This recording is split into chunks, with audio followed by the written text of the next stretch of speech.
There are true crime stories that shock you, and then there are stories that make you stop everything and ask how something like this was even possible. This is one of those stories.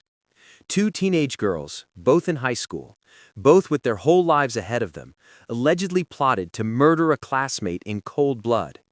Not for revenge, not over a fight, but because they believed killing him would bring a dead mass shooter back to life.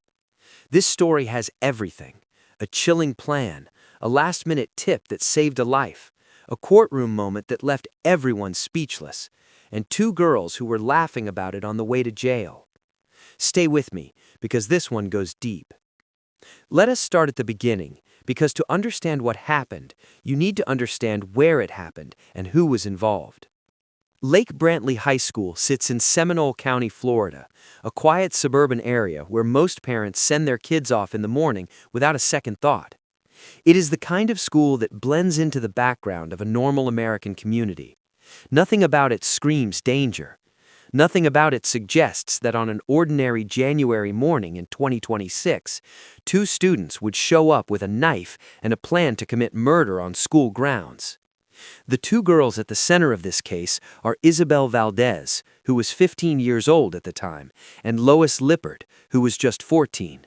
Both students at Lake Brantley, both allegedly part of the same plan. Their target was a male classmate who they did not have a personal grudge against in any traditional sense.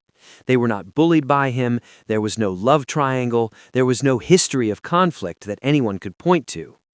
The reason they allegedly chose this boy is what makes this case so disturbing and so unlike anything most people have heard before. According to prosecutors, the girls believed this classmate looked like the gunman responsible for the Sandy Hook Elementary School shooting in 2012. That shooting, one of the deadliest in American history, killed 20 children and 6 adults. The gunman died at the scene. He has been dead for over a decade. But these two girls allegedly believed that if they killed this boy, a boy who simply resembled the shooter in their minds, it would create what they called a blood bond. And that blood bond, in their belief system, would bring the Sandy Hook shooter back to life. Let that sit for a moment. A 15-year-old and a 14-year-old allegedly planned to slit a classmate's throat in a school bathroom to resurrect a dead mass murderer. This was not a passing dark thought. This was a plan with steps. Investigators recovered a knife that had been brought onto school property. They also found flowers, candy, and cigarettes that the girls had collected, items they allegedly intended to use as part of a ritual connected to the killing. This was organized, this was deliberate, and it came terrifyingly close to actually happening. The only reason this boy is alive today is because someone spoke up. On January 22nd, an anonymous tip was submitted through a system called Fortify FL, which is a safety reporting tool used in Florida schools that allows students and community members to flag threats without revealing their identity.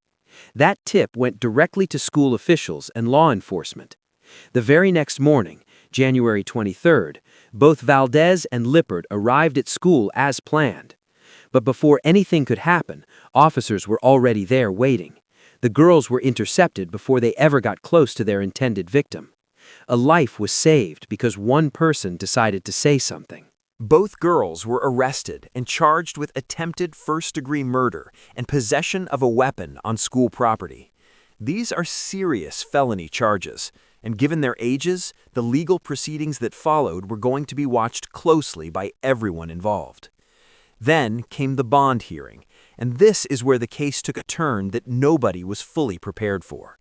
In court, the prosecution laid out the details of the alleged plot in full. The assistant state attorney described exactly what the girls had reportedly planned, pushing the victim into a bathroom stall and slitting his throat.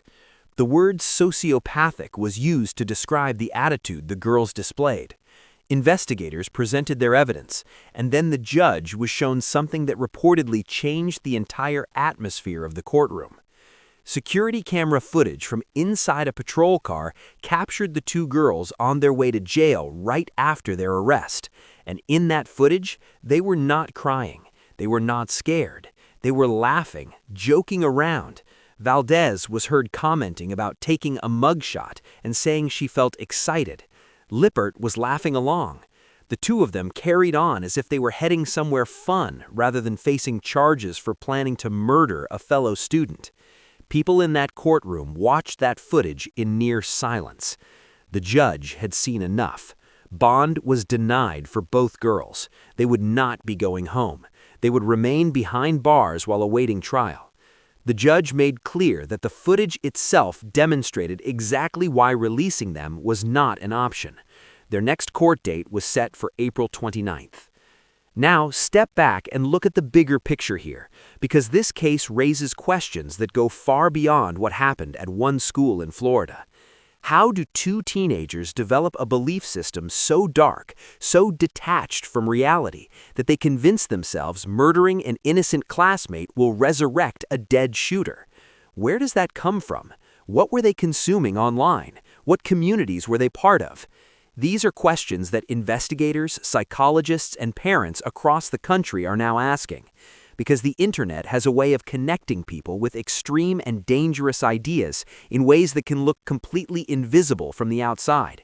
A teenager can sit in a bedroom in a quiet suburb and fall into a world of dark ideology without anyone around them noticing until it is too late. This case is also a reminder of how powerful anonymous reporting tools can be. One student saw something, said something, and a classmate is alive because of it. That is not a small thing.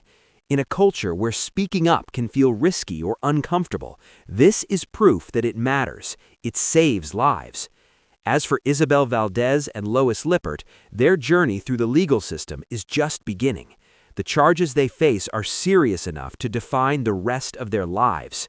Whatever happens next in that courtroom, the community at Lake Brantley High School has already been changed. Parents are asking harder questions. Students are processing something that no teenager should ever have to process. And somewhere in Seminole County, Florida, a boy who had no idea he was a target is still here, still breathing, because a stranger made an anonymous phone call in time. Some stories remind you how fragile safety really is. This is one of them. If this video gave you a clearer picture of what happened and why it matters, share it with someone who needs to hear it, and subscribe so you never miss the next